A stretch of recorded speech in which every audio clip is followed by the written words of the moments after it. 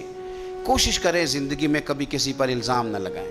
میرے رسول پاک صلی اللہ علیہ وسلم نے فرمایا کسی بندے کے لیے جھوٹا ہونے کے لیے اتنا ہی کافی ہے کہ سنی سنائی بات آگے کر۔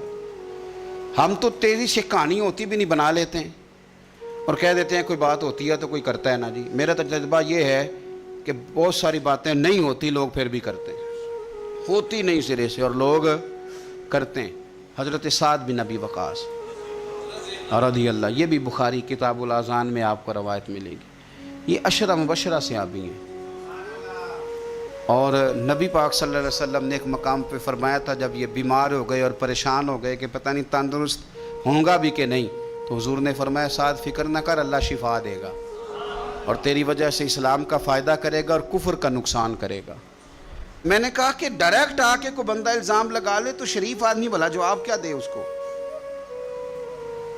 اور پھر بڑا مشکل نہیں، پھر اس نے کچھ نہ کیا ہوا بیچارہ وضاحتیں دیتا پھرے، یعنی کوئی جرم نہیں کیا اور اسے وضاحتیں، اسے کٹہرے میں کھڑا ہونا پڑ گیا، یہ کو تھوڑی سزا ہے۔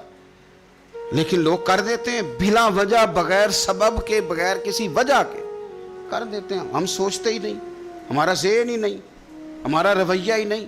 اور چونکہ میرا تھوڑا سا تعلق ہے اس شعبے سے، تو بڑی دیدہ دلیری کے ساتھ لوگ آ کے کہتے ہیں حضرت صاحب بس وہ جب سے بہو لے کے آئیں تو تویز بڑے کراتی ہے۔ تو میں نے کہا کہ آپ نے کبھی دیکھا ہے بیچاری کو کراتے؟ اور اس سبب سے ایک میں نے رپورٹ پڑھی کہ مار مار کے بحال کر دیا خامد نے کہ تویز کراتی ہے۔ پہلی تو بات یہ ہے کہ تویز، آپ نے یہ کیسے سمجھ لیا کہ تویز اتنی جلدی اثر کر دیتا ہے؟ جادو کے اثرات کا انکار نہیں ہے، پر کیا آپ نے وہ حدیث نہیں پڑھی کہ سورۃ بقرہ پڑھیں تو جن بھی دوڑ جاتا ہے، شیطان بھی دوڑ جاتا ہے؟ کیا وہ ہمارے لیے کافی نہیں کہ سورۃ فلق اور ناس پڑھ کے سو جاؤ تو جادو اثر نہیں کرتا؟ ہمارے لیے کافی نہیں؟ ہم کیوں اتنے زیادہ کمزور نظریات کے مالک ہو گئے کہ شک کی بنیاد پر پیٹ دیا بہت زیادہ کہ تویز کراتی ہے؟ یہ اتنی کمزوری مسلمان کے نظریے میں کیسے آ گئی؟ لیکن اب الزام اس طرح کے لگائے جائیں جن کا کوئی وجود ہی نہ ہو، کوئی وجود ہی نہ ہو۔ وہ جی یہ اسی طرح کے الزام بیٹی لگاتی ہے، وہ کہتی ہے کہ اس کو نا اس کے ماں باپ سکھاتے ہیں، پڑھاتے ہیں۔ تو میں نے کبھی تم نے سنا ہے پڑھاتے ہوئے؟ کہتی نہیں، وہ بیٹھا تو ہوتا ہے نا رات کو جا کے۔ میں نے کہا وہ تو جب سے پیدا ہوا ہے اماں کے پاس ہی بیٹھا ہوا ہے۔ تو یہ بغیر سبب کے بلا وجہ اور وضاحتیں دیتی پھرتی ہے بیچاری بوڑھی اماں کہ نہیں میں ایسی نہیں ہوں۔ کیوں کٹہروں میں لوگوں کو کھڑا کرتے ہیں؟ اخلاقی رویے بلند کریں اور سوچ سمجھ کے بات کریں، سوچ سمجھ کے۔ حضرت سعد بن ابی وقاص، حضور صلی اللہ علیہ وسلم نے کتنی اس شخص کی عظمتیں بیان کی، عشرہ مبشرہ صحابی ہیں، لیکن آپ پر ایک شخص نے 3 الزام لگا دیے۔ اور شاید میں نے پہلے بھی کہا تھا کہ لوگ بڑے سیانے ہیں، کعبے کے اندر سے مٹی لے کے بت بنا لیتے ہیں، اور یہ کسی کو کیسے معاف کریں گے؟ انہوں نے تو جناب مریم سلام اللہ علیہا پہ بھی الزام لگا دی، حضرت عیسیٰ کی والدہ مریم پہ بھی۔ وہ کسی شاعر نے کہا تھا مخلوق تو فنکار ہے اس درجہ کے پل بھر میں، سنگے در کعبہ سے بھی اصنام تراشے، اور تم کون ہو کیا چیز ہے داغ قبا بھی۔ لوگوں نے تو مریم پہ بھی الزام تراشا۔ یہ معافی دیتے ہیں کسی کو؟ بس ہو گئے پیچھے تو ہو گئے۔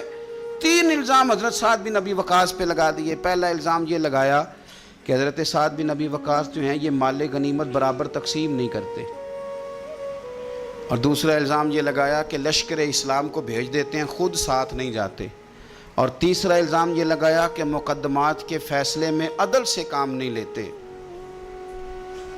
ایک یہ کہ یہ لشکر کے ساتھ خود نہیں جاتے، ایک مقدمات کا فیصلہ عدل سے نہیں کرتے، اور تیسرا یہ کہ یہ مال غنیمت عدل سے تقسیم ہے۔ حضرت سعد بن ابی وقاص کو بڑی تکلیف ہوئی، ہاتھ اٹھائے، کہا اللہ اگر یہ جھوٹا ہے نا تو اس کی عمر لمبی کر دے، اس کے فقر میں اضافہ کر دے، اسے فتنوں میں مبتلا کر دے۔ دعا کر دی، بات ختم ہو گئی۔ حضرت سیدنا عبد الملک بن عمیر تابی بزرگ ہیں رضی اللہ تعالیٰ عنہ، فرماتے ہیں میں نے اس بوڑھے کو دیکھا جس کے لیے حضرت سعد بن ابی وقاص نے دعائیں کی تھیں۔ اس نے 3 الزام لگائے تو آپ نے جواب میں 3 دعائیں دی۔ آپ نے کہا اے اللہ اس کی عمر لمبی فرما، فقر میں اضافہ کر، اسے فتنوں میں مبتلا کر۔ آپ فرماتے ہیں میں نے اسے دیکھا اتنا بوڑھا ہو گیا تھا، کمر جھک گئی تھی، یہ بھمیں اس کی آنکھوں پہ آ گئیں، چلا نہیں جاتا تھا۔ اور کبھی وہ مالدار ہوتا تھا، پر حضرت سعد بن ابی وقاص کی دعا نے اتنا پیچھا کیا کہ در در کی بھیک مانگنے پہ مجبور ہو گیا، اور بڑھاپے میں بھی اس کے فتنے کا یہ عالم تھا کہ ضعیف ہو گیا، عورت کی خواہش رہی نہیں وجود میں، لیکن پھر بھی راہ جاتی عورت کو چھیڑ دیتا تھا، اور یقیناً پھر اس کی وجہ سے وہ مار کھاتا تھا چوکوں اور چوراہوں میں۔ تو لوگ اسے کہتے تھے کہ تو اس عمر میں بھی باز نہیں آتا، تو وہ کہتا تھا میں تمہیں کیا بتاؤں، سعد بن ابی وقاص کی دعائیں میرا پیچھا کرتی ہیں، وہ میں نے ان کو تکلیف دی تھی، تو آج تک میں فتنے میں مبتلا ہوں، فتنے میں کہ میں جاتی جاتی خاتون کو پتہ نہیں مجھے کیا ہو جاتا ہے، اور پھر مجھے بے عزتی کا منہ دیکھنا پڑتا ہے اور رسوائی کا۔